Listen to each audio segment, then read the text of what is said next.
नमस्ते। हमार नाम है गुंजा कुमारी राम। घर है सप्तरी जिला भारत। हम इटहरी में रही छी सुनसरिये में। हमरा ई पूजा जी से चिन्ह जान भेल तब एलिए एतऽ। केना अहाँ सब आगाड़ी बढ़े ले चाहे छियै कि नहीं? चाहे छियै। ठीके है। ई है हमी सब को आवाज नेपाल संगठन है हमरा सब।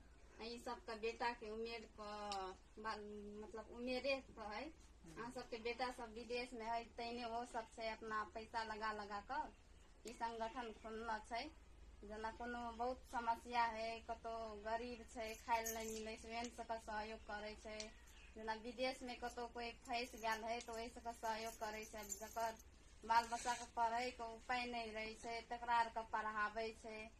समय समय में मतलब बच्चा आर के खेल कूद के सामान आरो सहयोग करे छै। जेन गरीब है वो सबके साड़ी आरो वितरण करे छै। और यही संगठन ने तनी दिन के बाद बैसाख जेठा काल तक में रोजगारी खुले वाला है। जैसे जकरा बहुत गरीब छै, स्थिति खराब छै, वही संगठन से रोजगारी लगावे ला चाहे छै।